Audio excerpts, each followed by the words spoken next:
Hoy vamos a meternos de lleno en un cambio que fue una auténtica revolución. Una que transformó para siempre cómo la medicina ve el cuerpo y la enfermedad. Es un viaje al origen de la mirada médica moderna y lo haremos de la mano de un guía de excepción, Michel Foucault. Y es que todo nuestro análisis parte de este libro, que es fundamental para entender esto. Porque Foucault no se limita a contarnos una historia de descubrimientos médicos, no. Va mucho más allá. Desvela cómo cambió la estructura misma de lo que se podía ver, de lo que se podía decir sobre una enfermedad. A ver, escuchemos con atención estas dos descripciones. La primera, de 1760, suena casi a un relato fantástico, ¿no? Habla de intestinos que se despojan de su túnica, como pergaminos empapados. Ahora la segunda, de apenas 60 años después, bueno, es otro mundo. Describe membranas finas como una tela de araña, con sus vasos sanguíneos. Es precisa, es anatómica. Vamos, es el lenguaje de la medicina que reconocemos. Y aquí está la gran pregunta. ¿Cómo es posible un salto tan brutal? Porque esto no fue solo un nuevo descubrimiento o la invención de un aparato, fue una revolución completa en la forma de percibir, una nueva manera de mirar el cuerpo que, literalmente, tuvo que ser aprendida desde cero. Muy bien, pues para entender este misterio vamos a hacer un recorrido.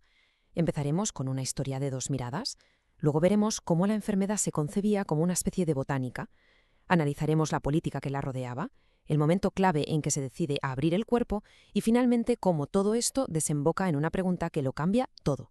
¿Dónde duele? Vale, vamos al corazón del argumento de Foucault. Lo que pasó en esos años no fue una simple evolución, sino una ruptura, una revolución en la percepción. La cuestión no era ver mejor lo que ya estaba ahí, sino empezar a ver de una forma completamente distinta, con unas reglas de juego totalmente nuevas. Para entender esa nueva forma de ver, primero tenemos que viajar a la mentalidad del siglo XVIII y, como veremos, se parecía mucho más a la de un botánico clasificando plantas que a la de un médico de hoy en día. La palabra clave aquí era nosología. ¿Y qué era esto? Pues básicamente el intento de crear un gran cuadro, una tabla de clasificación para todas las enfermedades humanas, como si fuesen plantas en un herbario. Cada enfermedad tenía su lugar perfecto en este gran sistema. Y aquí viene lo más chocante. El cuerpo físico de la persona enferma era secundario. Lo importante era la idea, la esencia de la enfermedad. De hecho, el paciente y sus particularidades eran vistos casi como una molestia, como un ruido que ensuciaba la manifestación pura de esa especie de enfermedad que el médico intentaba identificar en su catálogo mental. Esta frase es que lo resume a la perfección. Las enfermedades eran vistas como entidades creadas por Dios o la naturaleza, con formas ideales, casi como si tuvieran una existencia propia, separada de las personas. Existían ahí fuera, como una especie de planta o animal. Pero ojo, que mientras esta mirada clasificatoria dominaba, estaba surgiendo otra forma de ver la enfermedad, una que no se centraba en la especie abstracta, sino en la población. Era una visión desde arriba, la visión del Estado.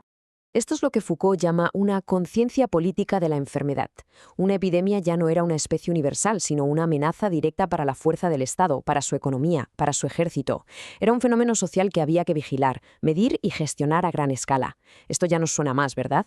Lo interesante es ver cómo estas dos lógicas, estas dos maneras de mirar, convivían sin tocarse. Por un lado, una medicina que mira al individuo para encontrar una verdad universal, una especie. Por otro, una medicina de Estado que mira a la masa, a la población, para gestionar un evento concreto, localizado en el tiempo y el espacio. Y la clínica moderna, tal y como la conocemos, no nace de la evolución de una de estas dos miradas. Nace, literalmente, del choque de trenes, de la colisión explosiva entre estas dos formas de entender la enfermedad. De repente, por primera vez, el cuerpo de un paciente concreto se convierte en un asunto de Estado. Se transforma en el lugar donde se puede investigar la enfermedad de forma sistemática, con el objetivo de entenderla no solo en ese individuo, sino en toda la población. La salud del individuo se convierte en la salud de la nación. Esta frase tan directa es el título de un capítulo del libro de Foucault. Y es que captura a la perfección el cambio visceral que se produjo, la idea revolucionaria de que, para entender la enfermedad de los vivos, había que empezar a mirar sistemáticamente dentro de los muertos. La verdad ya no estaba en una tabla de clasificación, sino que se podía leer, se podía mapear, dentro del propio cuerpo. Claro, este nuevo enfoque, esta obsesión por el interior del cuerpo, no se quedó solo en los libros de ciencia o en las salas de autopsias. Cambió para siempre la interacción más básica y fundamental, la que ocurre cada día entre un médico y un paciente. Y es que todo el argumento de Foucault se podría resumir en el cambio de una simple pregunta. En el siglo XVIII la pregunta era ¿qué se tiene? Se buscaba que la persona narrara sus síntomas para que el médico los pudiera clasificar. Pero en el 19 la pregunta pasó a ser otra. ¿Dónde duele? Ya no se busca una historia, se busca un lugar, una coordenada precisa en el mapa del cuerpo. O sea que el cambio es total. Pasamos de una gramática de los síntomas a una geografía del cuerpo. La enfermedad deja de ser un qué, una especie abstracta, para convertirse en un dónde, una lesión concreta, en un tejido concreto, de un órgano concreto. El cuerpo se transforma en el espacio donde la enfermedad por fin se hace visible. Y hay que decirlo claro, esta mirada clínica es potentísima. Es el fundamento de la medicina que nos ha permitido entender y tratar enfermedades con una eficacia que habría sido impensable hace 250 años. Vivimos, para bien, dentro de la casa que construyó esta mirada. Y esto, claro, nos deja con una reflexión final.